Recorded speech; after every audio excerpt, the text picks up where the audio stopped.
Well, Workington Comets have a double header in prospect this weekend. They ride at Berwick Bandits on Saturday night, and then they're at home to the Bandits on Sunday. I'm joined by team manager James. What's the team prospects for this double header? Same team both days? Yeah, we've mixed it up to try and help Troy really, but Troy's now missing. Troy's aggravated a knee injury. He had knee ligament damage a number of years ago, and riding this at Northampton, it is a bit rough around there, and he has jarred his knee, and he's having to sit out for the week. So he missed last night at Sheffield. He'll then miss our meetings this weekend, which is a shame because Troy goes well around Berwick. So that leaves us with a gap which we've filled with the young Dane Kevin Jill Pedersen from Glasgow. He's going to cover both days. Goes well around our place. Only been to Berwick once, but he's kicked on. He's riding the Premiership. So Drew Kemp goes to number 5, and Troy was planning to partner Tate at 3.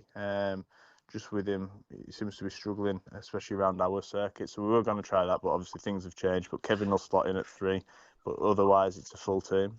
Yeah, and Troy, I noticed, not last night, of course, if he didn't ride, but the previous, he top scored for Northampton, hadn't he? Yeah, 2 weeks in a row, he's top scorer for Northampton, so he's going well for Northampton. And I mean, he'll be a massive miss for us this weekend. He's influential, I mean, off the track, and I think he's scored maximums around at Berwick, so it's big shoes to fill, but we'll give it everything and see if we can get back onto winning ways because that's what we need to do. Yeah, right. And so who'll take over the captaincy? Jonas Jepperson will take over the captaincy. He's captain in his for his Danish team, so he's been around, more experience, and he's the guy who will take the lead this weekend. And of course, he missed last weekend, so it'd be good to have him. Although you had a very good deputy, hadn't you, in Nikolai Clint last time? But he's back in the side and will lead from the front Saturday and Sunday, no doubt. Yeah, always does. Jonas is a fantastic rider, and he's our number 1, and that's the reason he's going to pick up that captaincy. He'll step into Troy's shoes, get all the guys together, and I don't think we'll miss him now, apart from a potential Wednesday at Oxford. So he's with us for the rest of the year now.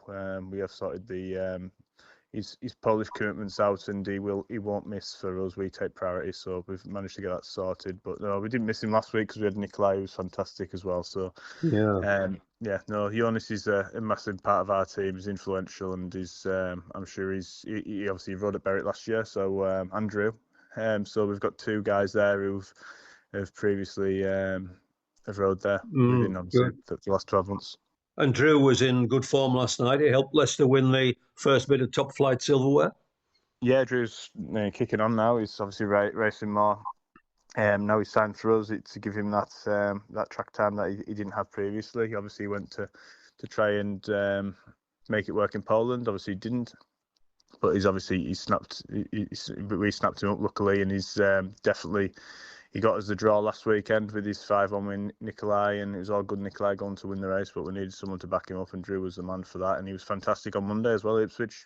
Absolutely just one ride where he fell off. He was unbeaten apart from that, so he's definitely... especially with the amount of meetings we've got, John, it's what we need, him firing. Yeah, right. Just going to ask you as well, it was just announced last night that... Jacob Hook, who we had last season, is back in Britain. He's signed for Scunthorpe. Was that a bit of an average thing why he didn't come back last year? Yeah, I mean, it's always average things. It's averages don't add up. His average was obtained when he was at reserve, and it was always going to be a risk if you go in the main body of the team, and there was other options that we decided to use, and we couldn't fit him in, especially when we decided to bring Craig back. I mean, things have got tied up, and sadly did for Jacob. But I'm happy for him to be back over here and prove what he can do for Scunthorpe. So no, it's good for him. It's good to see him back. But obviously he's got a month to kick on and impress for next season. And interestingly, his first meeting at home is against the Comets. Yeah, it'll probably come and haunt us. It's always the case, isn't it? So, no, I mean, Jacob, I'm a good friend of Jacob's, and it's really good to see him back, and I'm sure he'll be there this weekend, keeping an eye on things, and he'll probably be with Tate. So yeah, it's he's living in the area. I think he's living up here, so it's we'll All see right, plenty of right. him, with no doubt. Yeah, definitely. And how are things moving on, looking ahead to next season, James? So like, for me, this will be my last year as team manager. I'm just tired. Like Kyle Howarth. I mean, Kyle fully understand how he feels. I feel exactly the same. It's a similar scenario in terms of family life, and I wish him all the best. But it doesn't. To be honest, it's more likely that Workington will not race next year. Financially, isn't working out. We've got a fantastic set of fans that come week in, week out, fantastic sponsors, but it just isn't enough to keep Speedway running. It's not financially viable. A lot more teams are losing money as well. I don't think there's any team losing money, but it just isn't working. And we're not we're not even winning. So and that it would be, if we were winning, it would have been a lot more of a financial burden as well. But we're trying everything to get people through the gates. We've got kids go free. It just isn't adding up, sadly. So yeah, we'll see. I mean, obviously, no one wants to see us not running next year. We want to try and do everything we can, but there comes a time and place where you've just got to stop it, or people get into trouble financially. And there's more to life than Speedway, John. Sadly, and that's we need to look at the end of the year, get to the end of the year, which we'll definitely do. There's no issue currently there, but we just don't think it's achievable from a longevity thing. 4 years have passed now. We've managed to get the club where it needs to be, back in the championship, but it's tiring. It's fighting all the time, constant battles, and yeah, I think we'll do everything we can, but at the minute it's not looking too hopeful. It's definitely not a no. We're not running. But it's looking more that we won't run than we will today. Which is very tragic, James, because the facilities that have been built up at Northside are almost second to none, aren't they? Yeah, and I don't think we won't be. I mean, it won't change the venue. It's obviously, we'll still hold practices. We'll still try and hold meetings and things like that. Just from league racing, it's just hard to go. I mean, from a financial aspect, everything's more expensive now. We all know that. However, we've tried to keep everything for the supporters, which is right, similar pricing, and keep it as low as possible. But the things are, I mean, riders are having to pay more money from engine tuners, equipment, all that. So they want more money, which they deserve it. They fully do, because it's what they do. It's their job, and it's high risk, and they put everything on the line end of the day. But something's got to give, and it's always the club, it seems, that has to pay more out and not get as much in. So we're stuck in the middle ground, really, and it's it's the best track in the country. We know that. Andrew's done a fantastic job there, but it's just, there needs to be a time where we just can't continue to do that and put a lot of stress on people, and it's unfair on the obviously people that do invest into it. But without the sponsors, we wouldn't have even got out of probably April. End of the day, it's so expensive to run.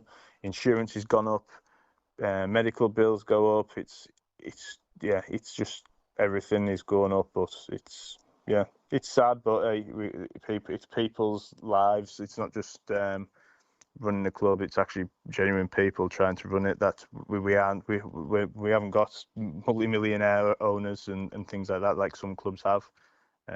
So yeah, we'll see what happens, but we'll definitely get to the end of the year. We'll hopefully start winning again, and then we'll definitely have a decision end of the year what we're going to do. But at the minute, it's not looking good. May change tomorrow. You never know. Someone might win the lottery tomorrow and come and help out. But it's let's hope so. Yeah, because was it last season you did have financial issues, and Glasgow Tigers stepped in and came to our aid. They're no longer involved to that extent? No, Glasgow they weren't. They offered. I mean, they come with some advice and help, and obviously Andrew's good friends with the centres now. He does a bit of work for them up in Glasgow, so and he's always helped them out when they've needed help with tracks, etc., and doing things up there. So it's the Glasgow are always there on the phone and stuff like that. But I mean, I'm sure Glasgow are losing money as well. But they've got obviously they're from a financial perspective, they're well equipped to do that, and they get a brilliant crowd. They've got obviously a city, we're just a small town, no, I mean, and it's good to see what they've done. They've turned their track around and things like that. But there'll be a time where if they start losing massive amount of money, it doesn't matter how much money you've got, the bank will soon drain and empty. And I've seen it in the past with how quick it can go. I mean, people do get, it can get you into trouble. But the minute the club isn't in any trouble at all, it's just we don't know how long we can sustain doing this for. So no, it's we'll see what we can do. But we won't be the only clubs the club that will be in this position about next year. Right. There'll be more clubs than just us that are thinking, what do they do next year? Because as I said, the bank isn't a bottomless pit, sadly. No. James, thanks for your openness, and thanks very much for what you've told us. And let's hope that something crops up and somebody can win the lottery or whatever, but that the Comets can keep going next year. No, cheers, John. Thank you.